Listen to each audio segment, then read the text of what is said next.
दिनै बे बाथिपारायाव थानाय मुंख्लं सुजित नार्जारिनि जे गोसोखांथि बेवहाय मिरु मोनसे दिनैहाय पार्क बेखेवनाय जाबाय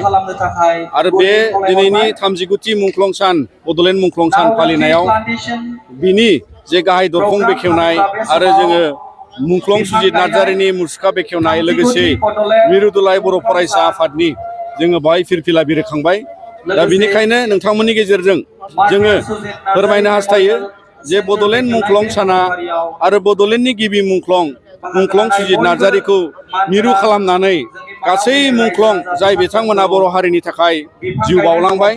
सिलायनि आन्दलन गणतान्त्रिक आन्दलन गुबुन गुबुन समाव बिथांमोना बाहागो लानानै जिउ बावलांबाय। बिथांमोननि गासै सोरगोआरि जिउनि थाखाय आरो बर'नि माहारियारि बादा अराय बिथांमोननि बोरजों थांनानै थाथों बेखौ जों मिजिंथिनानै दिनै बे मिरुनिफ्राय बा दिनैनि बे मुंख्लं सुजित नार्जारिनि मिरु केन्द्रनिफ्राय जोङो हास्थायो आरो नोंथांमोननि गेजेरजों जोङो दिनैनि गोदान जोलै आरो इयुन जोलैनि थाखाय आरो दिनै जों जाय थासारियाव बड'लेण्ड हालामाव आरो आसामाव बर'फ्रा थांनानै दं, बेबादिनो जाय दिनै गिबि मुंख्लंनिफ्राय जागायनानै गुबुन गुबुन समाव बारसोमनानै दैदेनगिरि दैदेनबोनाय बड'फा उपेन्द्रनाथ ब्रह्मजों लोगोसे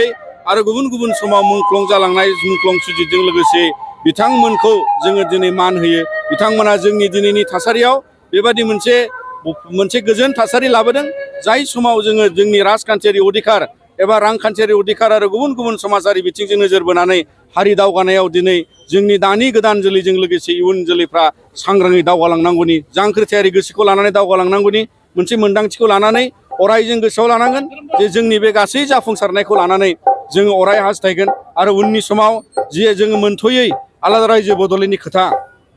बे गासै बिथिंखौ नोजोर बोनानै जोङो उननि समाव दुलाराय बर' फरायसा आफादाबो बे जाफुंसारनायखौ हास्थायनानै आरो उनाव बयनिबो जांख्रिथायारि गोसो आरो बोलोखौ लानानै जोङो सानसे समाव आरोबाव जेरै जोङो दा मिजिंथिदोंमोन जे बिटिआर गोरोबथाया भारत संबिधाननि मोनथाइजों लोगोसे जोंनि आथिखालनि सोलिनाय बिटिसि काउन्सिला 6 सिडुल काउन्सिलनि गोहो बारायनाय, एरिया बारायनाय, समस्ति बारायनाय बे गासै बिथिङा बिटिआर गोरोबथाजों जाफुंसारनायनि जे लामायाव फैनांगौ आरो बेखौ लानानै दुलाराय बर' फरायसा आफादा उननि समाव भारत सरकार आसाम सरकारा बेखौ थारैनो जुदि मावफुंनायाव फेलें जामारोब्ला जोङो सानफिननो गोनां जागोन जे मुंख्लं बिथांमोननि मान आरो सन्मानजों लोगोसे हारियाव बयनिबो अबदानखौ नोजोर बोनानै आरोबाव खेबसेबाव बड'लेण्ड सोमावसारनांगौनि गोनांथिखौ दुलाराय बर' फरायसा आफादा जोङो सानफिननो गोनां जागोन। दा बिनिखायनो दिनै जोङो नोंथांमोननि गेजेरजों भारत सरकार आसाम सरकारनिसिम जोङो बेखौनो फोरमायनो हास्थायो जाहाथे जोंनि गासै राजखान्थियारि अधिकार आरो मोन्थाइखौ जोंनो जाफुंसारनो होयो आरो बिनिखायनो बे समाव आरोबाव माहारियारि गामलायथि आरो हामलायथिजों नोंथांमोन बयनिसिमबो जांख्रिथायारि मोनसे गोसोजों नोंथांमोन बयखौबो मान होनानै नोंथांमोननि नैबे खावनिनिफ्राय नोंथांमोननि गेजेराव बे बाथ्राखौनो फोरमायबाय।